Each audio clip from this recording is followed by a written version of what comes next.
Hello दोस्तों, आप लोग कैसे हैं। तो ये सीटेट एसएसटी पेपर 2 के है और ये हिस्ट्री का 6 क्लास हिस्ट्री का है। ये एनसीईआरटी जो सीरीज चल रहा है उससे स्टार्ट हुआ है। तो देखिए यहाँ पर चैप्टर है 8 और गांव और शहर और व्यापार। और जो चैनल को सब्सक्राइब नहीं किए हैं चैनल को सब्सक्राइब कर लीजिए ऐसा वीडियो पाने के लिए। तो चलिए स्टार्ट करते हैं। लोहे के औजार और खेती, अब इसके बारे में हम लोग जानते हैं। ठीक है, तो उपमहाद्वीप में लोहे का प्रयोग लगभग 3000 साल पहले शुरू हुआ। महाप्रस्थान कबरूक में लोहे के औजार और हथियार बड़ी संख्या में मिले हैं। जंगलों को साफ करने के लिए, कुल्हाड़ियाँ और जुताई के लिए हलों का फाल का इस्तेमाल शामिल है। मतलब हल का फाल है, जैसे खेत को जोतने वाला हल का जो फाल रहता है वो। अब यहाँ पर है कि कृषि उत्पादन बढ़ाने के लिए उठाए गए कुछ कदम। कृषि के विकास में नए औजार तथा रुपये महत्वपूर्ण कदम थे। उसी तरह सिंचाई के लिए नहरें, तालाब और जलाशय बनाए गए। क्या करने के लिए? तो सिंचाई करने के लिए। मान के चलिए तालाब है, नहर है, तो उससे क्या होगा? तो सिंचाई करने के लिए उसे काम आएगा। ठीक है। गाँव में कौन रहते थे? तो इस उपमहाद्वीप के दक्षिण तथा उत्तरी हिस्सों के अधिकांश गाँवों में कम से कम 3 तरह के लोग रहते थे। कितने तरह के थे? 3 तरह के लोग रहते थे। तो चलिए देखते हैं कौन कौन सा लोग रहते थे। तो तमिल क्षेत्र में बड़े भूस्वामियों को जो वल्लाल कहलाते थे। साधारण हलवाइयों को उनवार और भूमिहीन मजदूर दास और कैडिसियार और आदिमाई कहलाते थे। अब यहाँ पर ग्राम भोजक है। गांव का प्रधान व्यक्ति ग्राम भोजक कहलाता था। जो गांव का ग्राम व्यक्ति था वो क्या कहलाता था? तो ग्राम भोजक कहलाता था। जो प्रधान था वो गांव का, वो ग्राम भोजक कहलाता था। यह गांव का प्रधान होता था। यह क्या होता था? तो गांव का प्रधान होता था। और अक्सर यह एक ही परिवार के लोग इस पद पर कई पीढ़ियां तक रहते थे।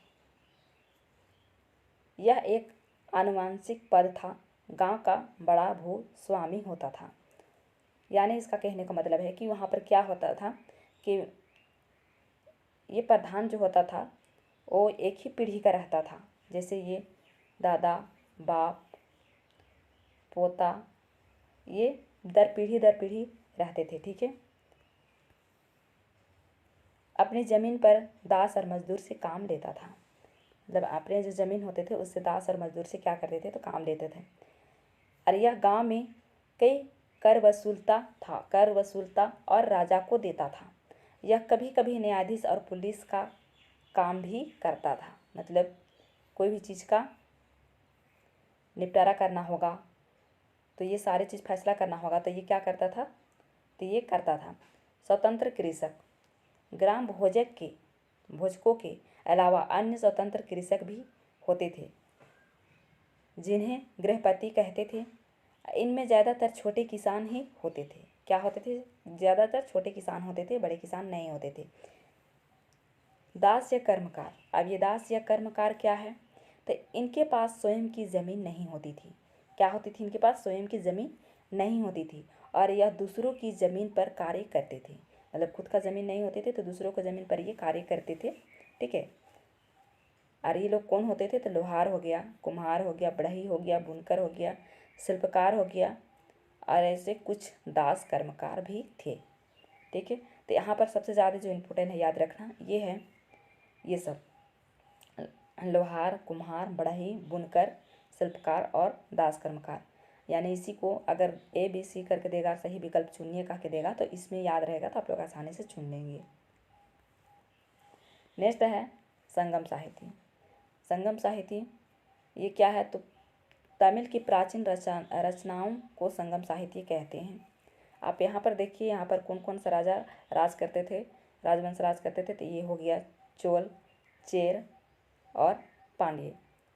और इनका जो प्रतीक, इनका जो चिन्ह है वो है इसका बाघ, मछली, धनुष।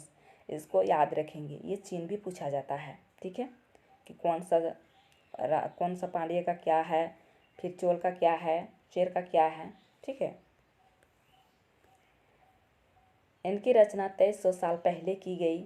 संगम साहित्य इसीलिए कहा जाता है क्योंकि वे मदुरै के कवियों के सम्मेलन में इनका संकलन किया गया है।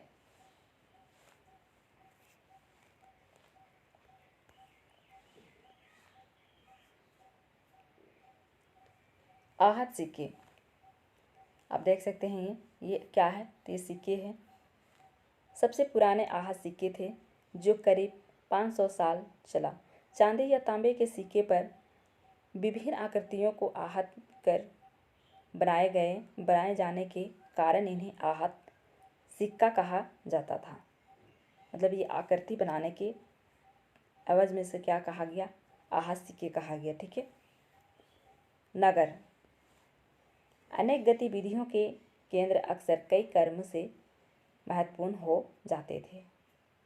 उदाहरण के लिए मथुरा 2500 साल से भी ज़्यादा समय से एक महत्वपूर्ण नगर रहा है। 2000 साल पहले मथुरा कुषाणों की दूसरी राजधानी बनी। मथुरा बेहतरीन मूर्तियाँ बनाने का केंद्र था। क्या था? बेहतरीन मूर्तियाँ बनाने का केंद्र था। मथुरा एक धार्मिक केंद्र वह रहा है। शिल्प और शिल्पकार, पूरा स्थलों से शिल्पों के नमूने मिले हैं। इनमें मिट्टी के बहुत ही पतले और सुंदर बर्तन, जिन्हें उत्तरी काले चमकीले पत्र कहा जाता है, क्योंकि यह ज़्यादातर उपमहाद्वीप के ऊपरी भाग में मिले हैं। अनेक शिल्पकार तथा व्यापारी अपने अपने संग बनाने लगे थे, जिन्हें श्रेणी कहते थे। काम, प्रशिक्षण देना, कच्चा माल उपलब्ध करना और माल का वितरण करना। यहाँ पर माल होगा, ठीक है, तो माल का वितरण करना। आप थोड़ा सा आप इधर आ करके देखिए, यहाँ पर आप देख सकते हैं कितना खूबसूरत ये चीज़ है। ये लग ही नहीं रहा कि ये मिट्टी से बना हुआ है, ठीक है। ये मिट्टी से बना हुआ है नहीं लग रहा है, पर ये सारी चीज़ मिट्टी से बना हुआ है। इसको कितना अच्छा से यहाँ पर चित्रण करते थे और कितना खूबसूरत से ये बनाया गया था, हर एक छोटे छोटे बर्तन, ठीक है। सूक्ष्म निरीक्षण, अब इसके बारे में भी देख लेते हैं। ये क्या है? तो ये एक एम्फोरा है। रेकामेडू पुदुचेरी 2200 से 1900 साल पहले एक पतन था, जहाँ दूर दूर से आए जहाज से सामान उतारे जाते थे। इस स्थान में भूमध्य सागर और एम्फोरा जैसे पात्र मिले हैं। इनमें तेल या शराब जैसे तरल पदार्थ रखे जा सकते हैं। क्या रखे जा सकते हैं? तो तेल या तरल पदार्थ रखे जा सकते हैं, जो कि ये है, ठीक है। इसका नाम क्या है? तो एम्फोरा है। इसके बारे में प्रीवियस ईयर को क्वेश्चन अगर पढ़े होंगे तो आपको याद होगा कि ये आया हुआ क्वेश्चन है। और ये मिले कहाँ थे? तो एरेकामेडू कहाँ पर है? तो पुदुचेरी में, ठीक है।